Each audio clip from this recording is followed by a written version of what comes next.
Hi, in this video we are going to talk about first mathematical tool to represent order of growth of a function, and this tool is called big O notation. Big O notation represents an upper bound on order of growth, and there exists a direct way to find big O notation of any function. The direct way is ignore the lower order terms, ignore the constants of the leading term. Whatever you get is your big O notation. Let's deal with some examples. Say our fn is 3n square plus 2n plus 100. We ignore the lower order terms. This is the highest order term, so we ignore these two. We ignore the constant of highest order term. So we have only n square left, and we say fn is big O of n square.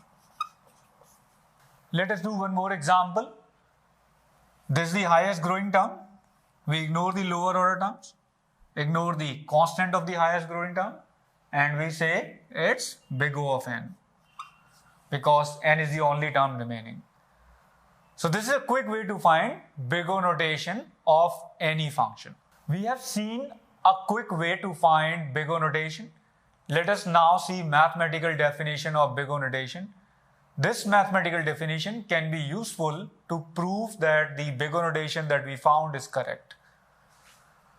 The definition says that we say fn is big O of gn if and only if there exists constants c and n naught such that fn is smaller than or equal to c of gn for all n greater than n naught. What we basically mean is we want to find a function gn which is always going to be greater than or equal to fn when multiplied with a constant and when we talk about large values of n greater than n naught.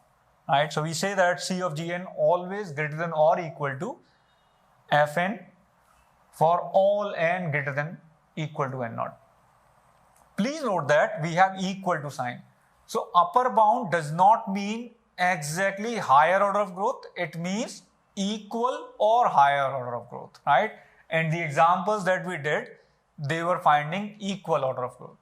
And big O, please remember, covers both equal order of growth and higher order of growth. And soon we'll see what is the point of having two things in one notation. We'll talk about this with some practical application later in this video. So let's see with this definition, let's apply this definition for this function. We have fn equal to 2n plus 3, and using our direct method, we can find out it is big O of n. We ignore the lower order term, we ignore the constant, and we have only n left, so we say it's big O of n. Let's see how is it mathematically correct. So this fn has to be smaller than equal to c of gn for all n greater than equal to a value n naught. Now this fn is 2n plus 3, and we want it to be smaller than c of gn. So what is gn? Gn is n, right? Big O of gn is big O of n here for all n greater than equal to n naught. Now how do you find the values of c and n naught? There is a quick way to find out the value of c, a direct way. You can simply take the constant of highest growing term, which is 2 here. See, the highest growing term is n. If I take more examples, say 3n square plus 4n plus 5, the highest growing term is n square and constant of highest growing term is 3, right? So I simply take the constant of highest growing term, which is 2 here, and I can have c as 2 plus 1, 3. Just take the next integer of constant of highest growing term, which is 2. So we can always safely take c as 3.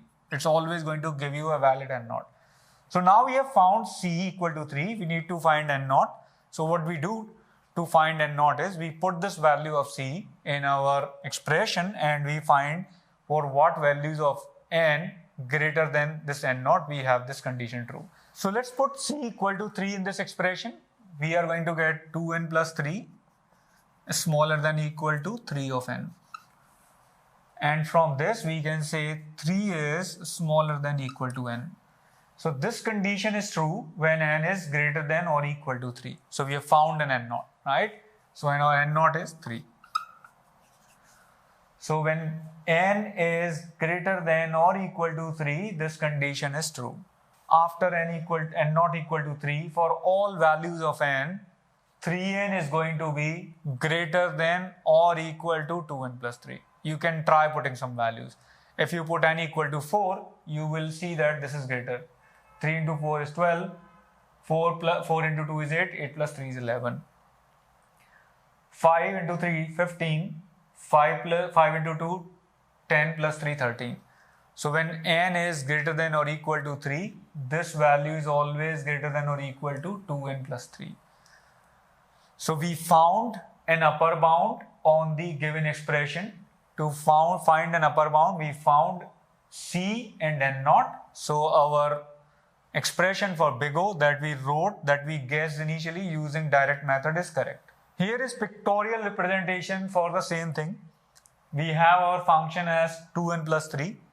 We found C of Gn, which is 3n, and this is the line for 3n, this is line for 2n plus 3. And you can notice that after n naught equal to 3, this value is always greater than or equal to fn. Right? So this is our big O notation. This Gn is actually our big O, which is n. So big O notation simply represents order of growth. Constants do not matter. Lower order terms do not matter in big O notation. There's no point writing the lower order terms. There's no point writing the constants. There's no point writing big O notation like this. You know this term is lower order term. You can always ignore this. This is equivalent to big O n square. Let us take a look at more examples to get better idea of big O notation. Please remember, whatever we put in big O notation is having same order of growth or more order of growth. So all the expressions, all the functions which have same order of growth, like n by 4, 2n by 4, n by 100 plus log n, if you see all these functions, their order of growth is n. Highest growing term is n.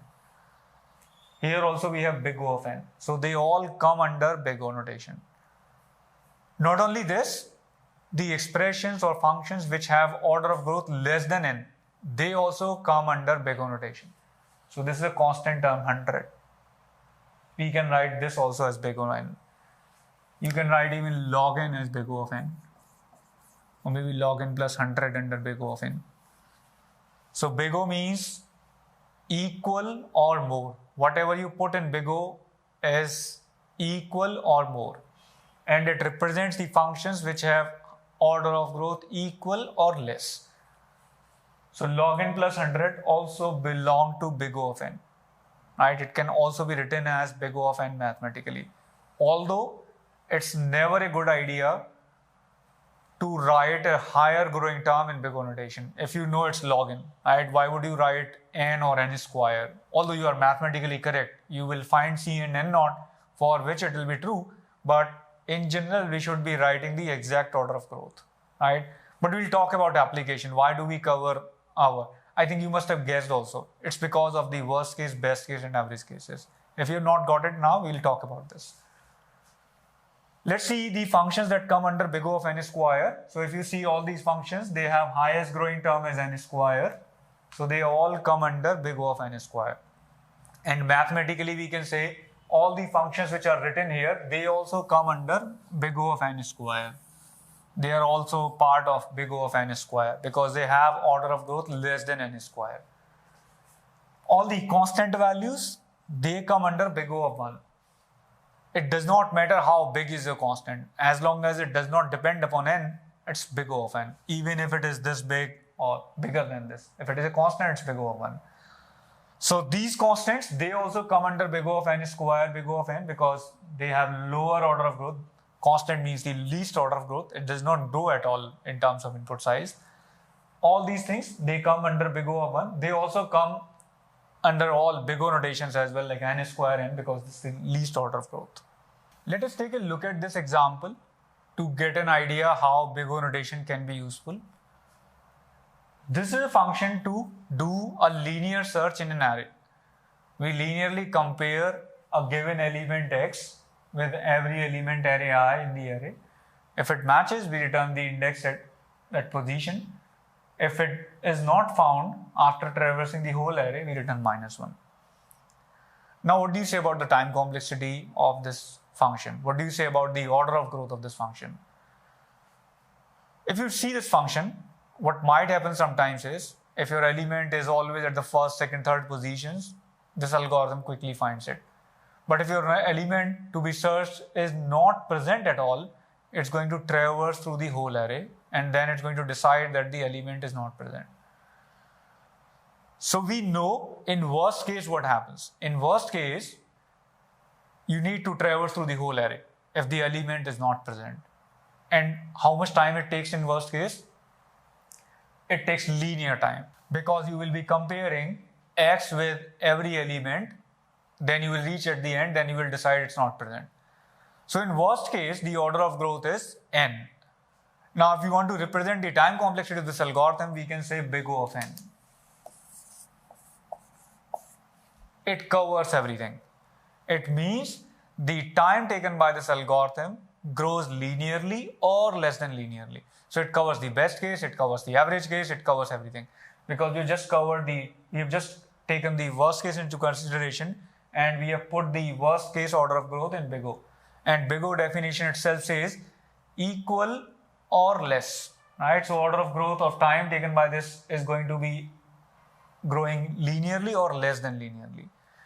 In general, when we talk about algorithms, we are mostly concerned about the worst case. We've talked about it. Worst case is the most important case we talk about. So what you do in general, you analyze the algorithm in the worst case. You do not care how much time it takes in the best case or average case. You just find out the order of growth in the worst case. You put that order of growth in big O notation, and then you say that's the time complexity. Because big O covers everything. Big O means an upper bound, right?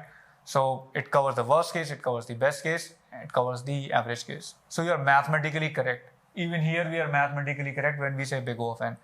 Even if it takes constant time for most of the inputs. For example, if your environment is such where the elements are always present at first 2-3 positions, even if it is constant, you are mathematically right, because big O of n covers constant as well.